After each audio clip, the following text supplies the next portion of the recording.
Antonio Sabato Jr., a actor and underwear model. He was a featured primetime speaker at the Republican National Convention, and he went on to tell ABC News during an interview that President Obama is a Muslim. He did an interview after his just amazing, rousing speech, and we will play a little bit of that for you right now. Choices that I wouldn't have made. Like what? Well, I mean, we're talking about, first of all, I don't believe that the guy is a Christian. I don't believe he follows the God that I love and the Jesus that I love. I think he has an agenda from the beginning. I think he's... So then the interviewer is seizing on that, choosing to go back to it. Tell us a little more, underwear model Antonio Sabato Jr. What about President Obama tells you that he is not a Christian? Time is we've got time to. What, specifically, you meant religion seems to be very important to you. Why is it that you don't believe that President Obama is Christian? Is the man who regularly attends church services with his family? No, he does not. Actually, he does not attend church. He actually has never talked about Jesus Christ once. Oh, okay. I've met a lot of Christians. I know Christians. I am one, and I don't believe he is. And I think he grew up. Why? Why don't you believe he is? It's in my heart, man. I just see it for what it is. I believe that he's on the other side. I think. What's the other side? Oh, the Middle East. Right. He's with the bad guys. He's with them. He's not with us. He's not with this country. He doesn't support. Obama isn't a Christian name. He hasn't ever talked about Jesus Christ. Antonio Sabato Jr., former underwear model, has met Christians, and it's in his heart that Obama is just flat out with the bad guys in the Middle East. Not with any of the Christians in the Middle East, not with any of the Jews in the Middle East, but specifically with the bad Muslims in the Middle East. This guy's a genius. How does he know so much stuff, Lewis? It's incredible. Apparently you learn a lot on the set of an underwear shoot. But yeah. I think this guy would be great friends with Scott Brown. Yeah, and Scott Baio, who has been at the Republican convention. This convention, Rachel, has been way funnier than the feud between Taylor Swift and the Kardashians, in my view.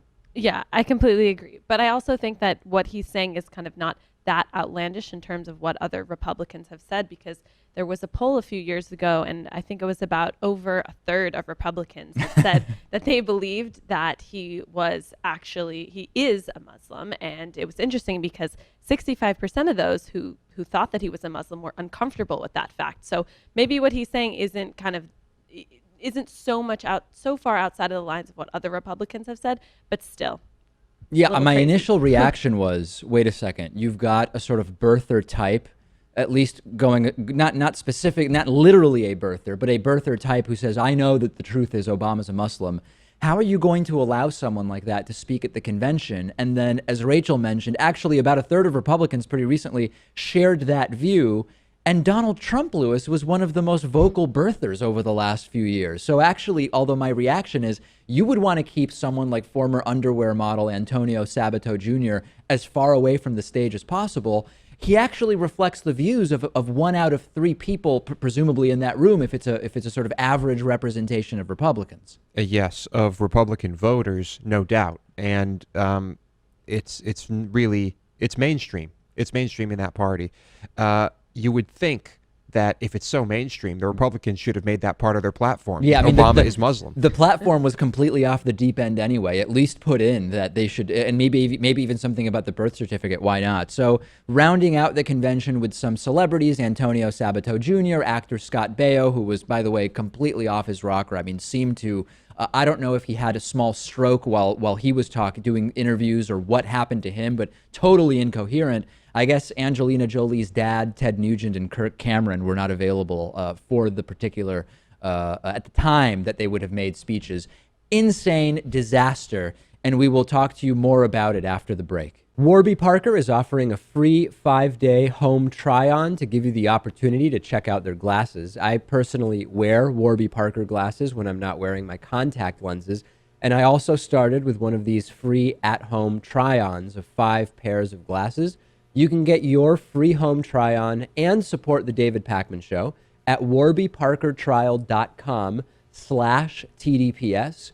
I don't really like going into glasses stores and trying on glasses while the salesperson sort of hovers over me, and I like more than 30 seconds to actually figure out whether I like the glasses. So with the Warby Parker home try-on, I was able to pick 5 pairs that I liked, put them on in the comfort of my own home, pick the one I like the most, And then Warby Parker put my prescription lenses in there for me.